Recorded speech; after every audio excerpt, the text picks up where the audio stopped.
बाबा बोलेंगे हैं ऐसा बोला, इसको जाओ जेल में डालो, जेल में हम जाने तैयार हैं, हम मरने तैयार हैं। मगर आप बताइए, आज मोदी जी कहते हैं कि मैं जो युवाओं को 70 लाख नौकरी का वादा किया था वो नहीं दिए, जिसके पास ग्रेजुएट है, डिग्री होल्डर है, डिप्लोमा है, मोदी जी उसको नौकरी नहीं बोल रहे हैं कि मैं तुमको एक और नौकरी दूंगा। वो क्या है? तुम गोबर से पैसे निकालो। बाबा कह रहे हैं, मुख्यमंत्री कह रहे हैं कि मैं एक सांड के लिए 900 रुपये दूंगा 10 मार्च के बाद। अरे बाबा, तुमने यहां पर बिजली नहीं दी, तुम किसको 900 रुपये दोगे? आप बताइए, एक विकलांग जो उत्तर प्रदेश में होता है उसको सरकार की तरफ से महाना 1000 रुपये पेंशन मिलता है, 1000 रुपये विकलांग को और सांड को 900 रुपये। आप बताइए, क्या इंसान की जान की कीमत ये है, इसका मान सम्मान ये है? बीजेपी हर महाज पर नाकाम साबित हुई है। ये सपा कांग्रेस बसपा से पूछ लीजिए, जब पार्लियामेंट में 2019 जुलाई अगस्त में कानून अमित शाह ने बनाया, बीजेपी ने बनाया, क्या कानून बनाया कि दिल्ली में कोई इंस्पेक्टर पुलिस का एनआईए का बैठकर उतरौला के विधानसभा के एक नौजवान का नाम अगर अब्दुल मन्नान होगा तो उसको टेररिस्ट घोषित कर देगा। कांग्रेस ने जो आज घूम रहे खाम खाम खाम कह रहे ना, ये कांग्रेस और सपा बीएसपी ने अमित शाह के लाए हुए कानून की तायीद की। हमारा यकीन करना है तो यूट्यूब पर हमारी तकरीर उठाकर देख लीजिए, 2019 की जुलाई अगस्त की तकरीर है लोकसभा की। हमने इन तमाम को कहा कि ये कानून का इस्तेमाल मुझ पर होगा, मेरी औलाद पर होगा, मेरे खानदान पर होगा, मेरे नौजवानों की जवानी को जेल में बर्बाद कर दिया जाएगा। तो यही कांग्रेस और सपा ने मिलकर अमित शाह के कानून की तायीद की और ओवैसी को कहते हैं कि इसके लड़ने से बीजेपी को फायदा होगा। अरे तुमको शर्म नहीं आती? इतना झूठ बोलते हो। तुम हमारी बर्बादी के कानून में बीजेपी अमित शाह का साथ देते हो और यहाँ पर गांधी परिवार की लड़की आकर वोट की बात करती है। जेल में जाकर मुलाकात करो, तिहाड़ जेल में जाओ, जेल में जाकर पूछो उन बच्चों से कि पार्लियामेंट में अगर किसी ने मुखालिफत की तो उसका नाम असदुद्दीन ओवैसी और इम्तियाज जलील था। मेरे अजीज दोस्तों और बुजुर्गों, ये इनकी हकीकत है, इन चेहरों को पहचानिए। आज चुनाव आ गया तो सब हमदर्द हो जाते हैं और उसके बाद जब इनको वोट मिल जाता है वो हमको यतीम और लाचार बनाकर छोड़ देते हैं। मेरे अजीज दोस्तों और बुजुर्गों, इस विधानसभा की तरक्की के लिए, इस विधानसभा के विकास के लिए, मजलूमों की कामयाबी के लिए, कमजोरों को ताकतवर बनाने के लिए, बेजुबानों को जबान में आवाज देने के लिए ये बहुत जरूरी है कि आप मजलिस इत्तेहादुल मुस्लिमीन के उम्मीदवार डॉक्टर अब्दुल मन्नान को कामयाब करिए। मैं आपको बताने आया हूं कि यहां पर आप जब मतदान करेंगे, वोट डालेंगे, तो आप वोट मजबूरी की हालत में करेंगे या मजबूती के लिए करेंगे? आप मजबूरी के लिए करेंगे या मजबूती के लिए करेंगे? आपने 30 साल से मजबूरी की हालत में आपने कभी सपा को तो कभी बसपा को तो कभी कांग्रेस को वोट दिया। ओवैसी आपके दरमियान में आकर आपसे अपील कर रहा है, भीख मांग रहा है कि मजबूरी की हालत में मत दो, मजबूती के लिए डॉक्टर मन्नान को वोट दो। अगर आप मजबूरी की हालत में देंगे तो यही नाइंसाफी चलती जाएगी। मजबूरी की हालत में देंगे तो उतरौला में कोई विकास नहीं होगा। मजबूरी की हालत में देंगे तो उतरौला में रेलवे लाइन नहीं आएगी। मजबूरी की हालत में देंगे तो अस्पताल नहीं बनेगा। अगर आज आप मजबूती के लिए वोट देंगे तो तमाम विकास के काम होंगे और आपकी आवाज उत्तर प्रदेश के विधानसभा में गूंजेगी। और हम आपको बता रहे हैं कि अगर भाग्यदारी परिवर्तन मोर्चा को अल्लाह ने आपकी दुआओं और वोटों से इख्तिदार और सत्ता दी तो 3 डिप्टी सीएम बनाए जाएंगे। अल्पसंख्यक समाज का मुसलमान, एक निषाद समाज से, अति पिछड़ा समाज से। अगर ऐसा होता है तो अल्लाह की जनता को ये वादा करके जा रहे हैं कि doctor Abdul mannan deputy CM बनेगा इंशाअल्लाह ताला। इनको विधायक बनाइए, डिप्टी सीएम बनेगा। डॉक्टर मन्नान जब उत्तर प्रदेश की विधानसभा में जाएंगे तो गूंगे बनकर नहीं बैठेंगे, बहरे बनकर नहीं बैठेंगे।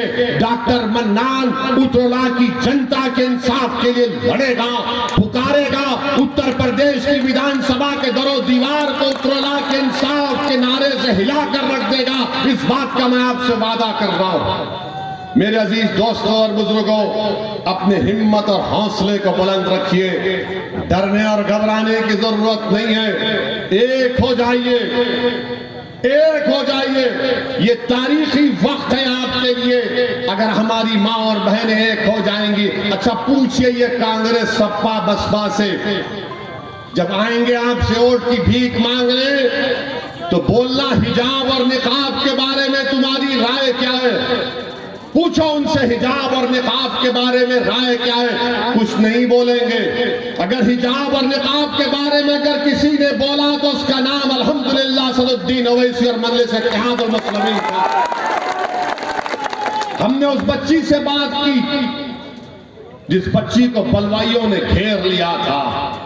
हमने कहा कि हम बराबर सर पे टोपी पहनेंगे, चेहरे पे दाढ़ी रखेंगे। हमारी माँ और बहनें अगर चाहती हैं तो हिजाब भी पहनेगी, निकाब भी पहनेगी। और भारत में हम, ये हमारा वतन है। सुबह कयामत तक जब तक हम यहाँ रहेंगे, जब तक दुनिया कायम रहेगी, हम अपनी शनाख्त को बरकरार रखेंगे। शनाख्त पर कोई कॉम्प्रोमाइज नहीं होगा।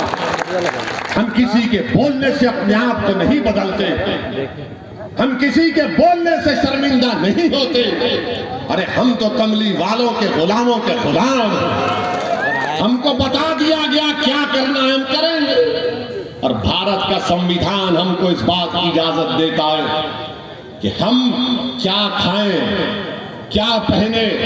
वो ना मोदी को बोलने की जरूरत है, ना योगी को बोलने की जरूरत है, ना कांग्रेस को, ना अखिलेश को, किसी को बोलने की जरूरत नहीं है। तुम्हारा काम शिक्षा देना, तुम्हारा काम अस्पताल बनाना, तुम्हारा काम रोड बनाना, तुम्हारा काम स्लॉटर हाउस की इजाजत देना, तुम्हारा काम सांड से बचाना। तुम वो कुछ नहीं किए, बर्बाद कर दिया हमको। हमारे बच्चों को शिक्षा नहीं मिली, अब मेरी दाढ़ी और मेरे हिजाब के पीछे पड़ गए। तुम जो चाहे कर लो, हम अपनी मर्जी के मुताबिक जिंदगी गुजारेंगे। तुम हमको जिंदगी का सलीका मत सिखाओ। दुनिया हैवान थी तो हमने उनको इंसान बनाया, मेरी तारीख है।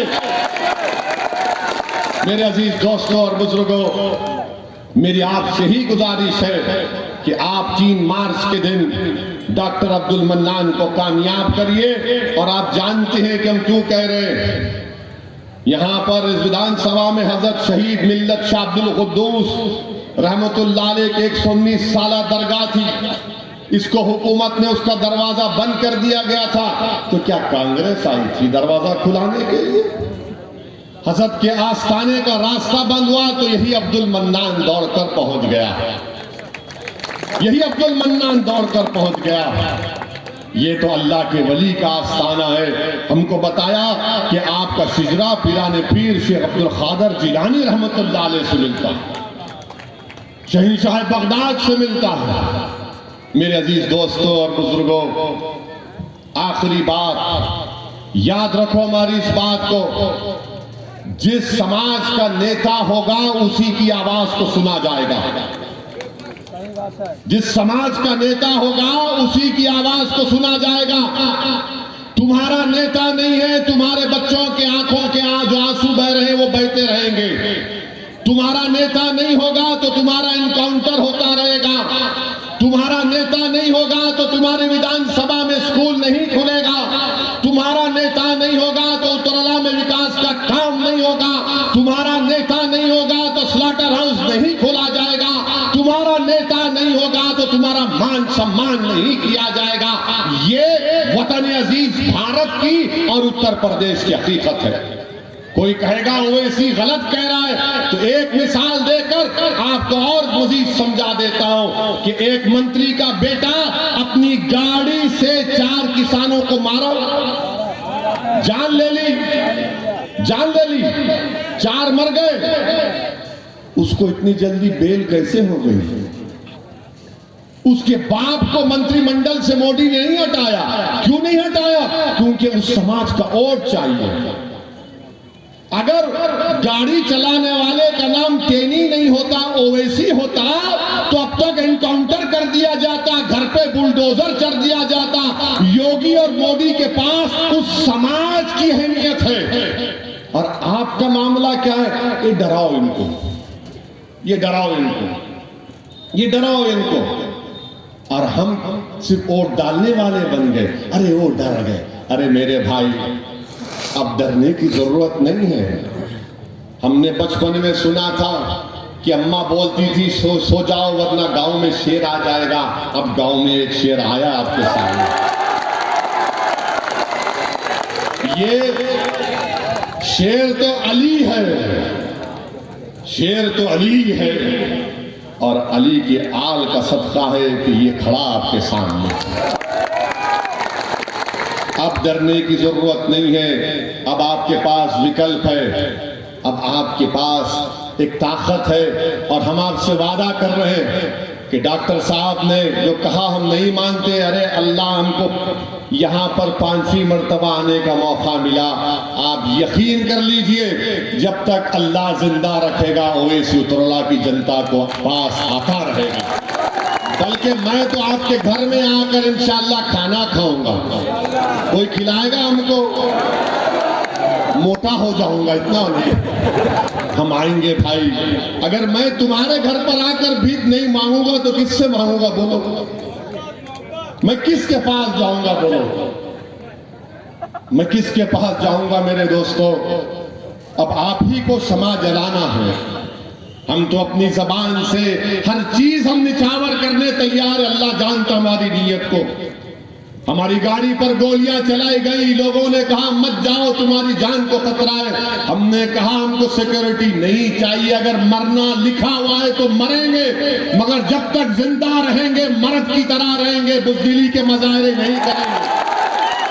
अगर मेरी मुझ पर गोलियां चलाने वाले ये समझ रहे हैं कि ओवैसी गरीब मजलूम पिछड़ों की बात करता है, उसकी जबान को बंद कर दिया जाएगा, तुम अपनी गोलियों से मेरी जबान को बंद कर सकोगे। मगर मैं जो पैगाम दे चुका हूं अल्लाह के करम से, वो पैगाम अब आपको आगे लेकर बढ़ना है। और मैंने आपसे कह रहा था कि जिस समाज का नेता होगा उसकी आवाज को सुना जाएगा। मेरे सुनो मेरे दोस्त, तुमको शेर बनना है, तुमको शेर बनना है। जब कांग्रेस बसपा सपा बीजेपी वाले आएंगे तो बहादुरी के मुजाहरे करो, अपनी मां को शर्मिंदा मत करो।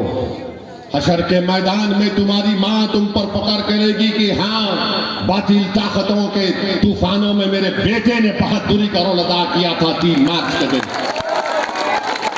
जिसका नेता होगा, हमने कहा था ना, ये गांव नवाब मलिक साहब का भी गांव है। हमको बताया गया, डॉक्टर साहब ने कहा, हमको डॉक्टर साहब डॉक्टर अब्दुल मन्नान साहब ने कहा कि धुसावा गांव इताए रामपुर में नवाब मलिक का गांव है। हमारी बात को गौर से सुनो। नवाब मलिक साहब राष्ट्रवादी कांग्रेस मंत्री हैं, है ना? उन्हीं के पार्टी का डिप्टी सीएम है। उसके ऊपर करोड़ रुपए का इल्जाम है सिंचाई के स्कैम किया, करोड़ रुपए का। और नवाब मलिक पे क्या इल्जाम है? 1999 में वो कोई जमीन खरीदे, जो कानून नवाब मलिक पे इस्तेमाल हुआ वो कानून 2003 में बना। अगर बेटा औलाद पैदा नहीं हुई तो उसका नाम रखाई पैदाइश के बाद रखते हैं ना। तो ये कानून की पैदाइश 2003 में हुई, नवाब मलिक ने बेटा पैदा कर दिया 99 में, तो मोदी क्या कर रहा है कि नहीं 2003 में उन 99 में नाम रखा ही नहीं होगी, 2003 के कानून के तहत नाम रखा ही नहीं। और देखो आप, मोदी भी एक ही है, राष्ट्रवादी कांग्रेस के नेता भी एक ही हैं। वहां पर नेता का भतीजे पर इल्जाम था, अगर भतीजा गिरफ्तार हो जाता तो राष्ट्रवादी कांग्रेस महाराष्ट्र को रोक देती, मगर क्योंकि गिरफ्तार होने वाले का नाम नवाब मलिक था, इसलिए सब गूंगे बनकर बैठे हैं, सब गूंगे बनकर बैठे। क्या नवाब मलिक पर जो इल्जाम लगा गलत है, झूठ है। और एक मिसाल देता हूं, आजम खान मंत्री थे, अखिलेश मुख्यमंत्री थे ना, मंत्री पर इल्जाम कि उन्होंने अपने मंत्रालय में किसी का गलत नौकरी पे रखा किसी को। आजम जेल में और मुख्यमंत्री हेलीकॉप्टर में फिर रहा है कि तुझ पर मेरी जवानी कुर्बान के नारे सुनते हुए। अगर मंत्री जेल में है तो मुख्यमंत्री जेल में क्यों नहीं है? क्यों नहीं है, सोचो आप। मैं भड़काने के लिए नहीं कह रहा हूं, सच्चाई बयान कर रहा हूं। अल्लाह मेरी जबान में इतनी तासीर दे कि मेरी आवाज आजम खान को जेल में सुनाई दे और नवाब मलिक को बंबई में जेल में सुनाई दे। हम दूसरी पार्टी के अलग अलग पार्टी में है, मगर मैं नाम के नाम पर और नाइंसाफी के नाम पर अपनी जबान को नहीं रोक पाऊंगा। मुखालिफत करूंगा राष्ट्रवादी की और समाजवादी की, मगर जब सच्चाई की बात आएगी तो सच्चाई यही है। मेरे अजीज दोस्तों और बुजुर्गों, मैं साथ ही साथ आपसे ये भी अपील करूंगा कि आज की रात आप नवाब मलिक के साथ अनवर हाशमी और आजम खान के लिए दुआ करिए कि अल्लाह अनवर हाशमी साहब को सेहत दे। और मेरे अजीज दोस्तों और बुजुर्गों, ये हिस्सेदारी की लड़ाई है, ये बराबरी की लड़ाई है, और इसमें आप हमारा साथ दीजिए। ये उत्तराखंड की जनता की विकास की लड़ाई, हमारा साथ दीजिए, सरपरस्ती करिए। अगर किसी से भी कोई गलती हुई तो माफ कर दीजिए, माफ कर दीजिए मेरे भाई।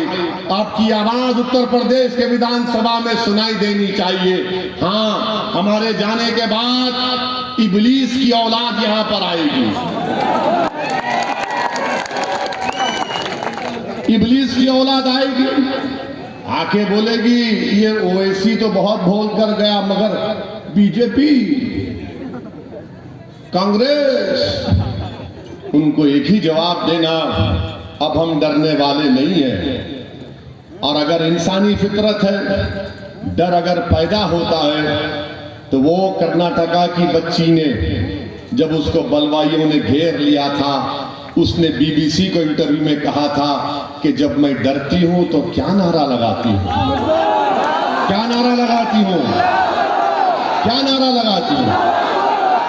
अरे आवाज ही नहीं आ रही। अरे ये टन-टनाटन है, आप लोग झूम के बोलो, मस्त होकर बोलो, मजबूत होकर बोलो, एक होकर बोलो, पूरा उत्तराला बोले, पूरा यूपी बोले, पूरा देश बोले।